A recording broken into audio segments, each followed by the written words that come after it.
어제는 욕심을 버리라는 제목으로 말씀을 살펴보았습니다. 욕심을 버리면 이웃의 고통 소리가 들리고 또한 욕심을 버리면 베푸는 삶을 살 수 있다고 했습니다. 오늘 본문 잠언 22장 1절부터 16절을 단락별로 좀 먼저 살펴보게 되면 1절부터 4절의 말씀은 여호와를 의뢰하는 것을 권면하고 있는데 여호와를 경외하는 것이 바로 부와 생명을 얻는 것임을 말씀하고 있습니다. 그리고 5절부터 21절에서 12절까지는 5절부터 12절 말씀은 의인과 악인을 대조하면서 악을 버리고 의를 쫓아 살아가야 한다는 것을 말씀하고 있습니다.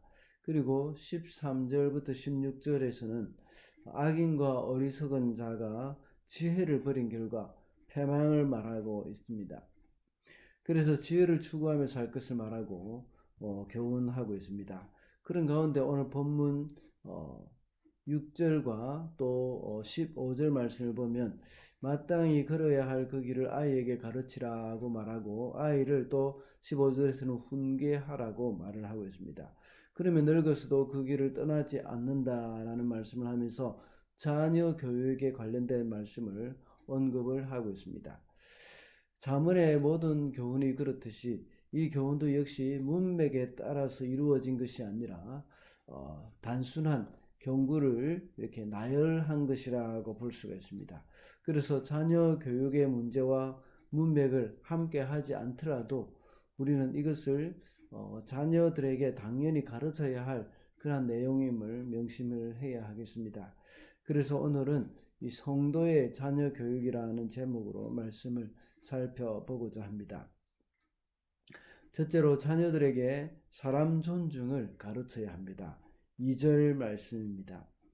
부유한 사람과 가난한 사람이 다 함께 얽혀서 살지만 이들 모두를 지으신 분은 주님이시다.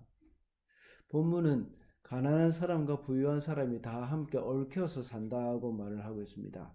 그런데 이들 모두를 지으신 분은 바로 하나님이심을 상기시키고 있습니다.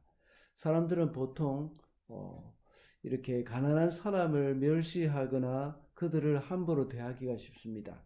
그래서 늘 가난한 사람들을 향한 그 특별한 마음을 갖도록 가르치고 있습니다. 물론 우리는 가난한 사람들의 입장에서 그들이 서름을 받지 않도록 가난한 사람을 늘 배려를 하는 마음이 있어야 합니다. 그런데 우리가 또 한 가지 잊어버리기 쉬운 것은 부유한 사람들을 지으신 분도 역시 하나님이라는 사실입니다. 그래서 부유한 자들도 우리는 함부로 그들을 판단해서는 안 된다는 것입니다. 이러한 사실은 재산 정도에 따라서 사람을 차별해서는 안 된다는 것이죠. 이런 교훈뿐만 아니라 부자라고도 무조건 비난해서는 안 되는 것임을 알 수 있습니다. 결국 부자나 가난한 자나 모두 하나님의 피조물로서 존중되어야 할 존엄성을 가지고 있다는 것을 여기서 교훈을 해주고 있습니다. 이 말은 겉으로 나타나는 것을 가지고 사람을 평가해서는 안 되는 것입니다. 세상 사람들은 겉으로 나타나는 그 외모를 가지고 판단하기가 참 쉽습니다. 그러나 우리의 자녀들에게는 그렇게 하지 않도록 늘 교훈을 시켜야 합니다. 사람이 겉으로 보기에는 이 가난하거나 또는 보잘것 없더라도 그 사람을 존중해야 합니다. 반대로 그 사람이 돈이 많거나 외모가 준수하다는 이유로 그런 이유로 존중하기보다는 하나님이 그를 만드셨다 하는 그 자체만으로도 그들은 충분히 존중받아야 할 존재라는 사실을 말씀을 하고 있습니다.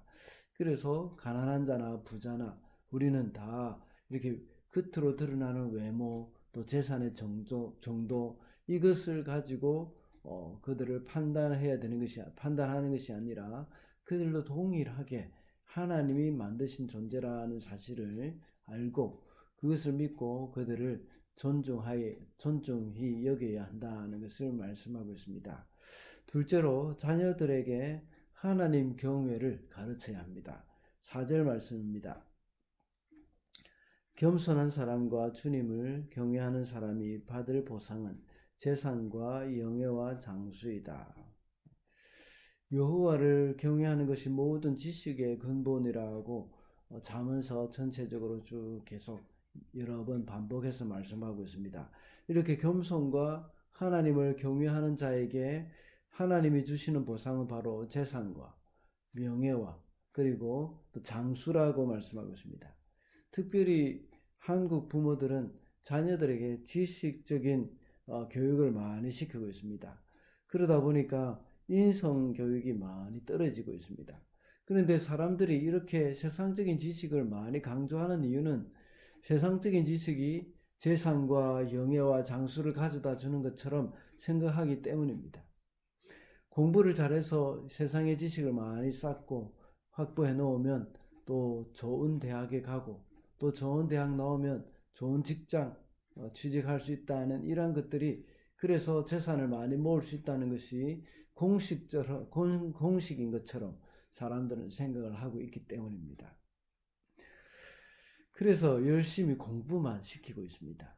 그러나 겸손과 여호와를 경외하는 것이 부와 영예와 장수를 가져다 준다고 말씀하고 있습니다. 특별히 여호와를 경외하는 것이 지식의 근본이라는 말씀을 볼 때에 올바른 지식을 가르치기를 원한다면 하나님을 경외하는 것을 가르쳐야 한다는 것을 알 수가 있습니다.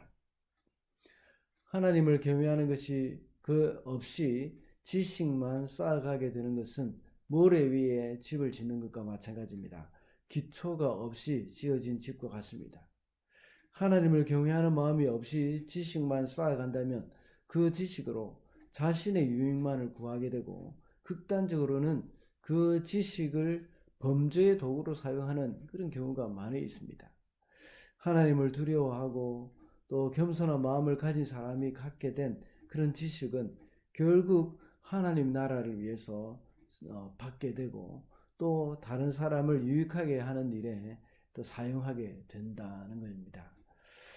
우리의 자녀들에게 사람 앞에 겸손과 더불어 하나님을 두려워하는 마음을 가르칠 수 있는 제일 좋은 도구는 무엇일까요? 그것은 바로 부모가 보이는 삶의 모범입니다.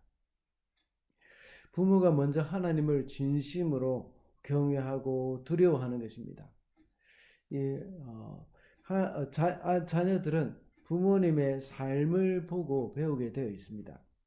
그러므로 부모가 계속해서 세상의 지식을 추구하도록 아이들에게 힘들게 몰아붙여서는 안 됩니다.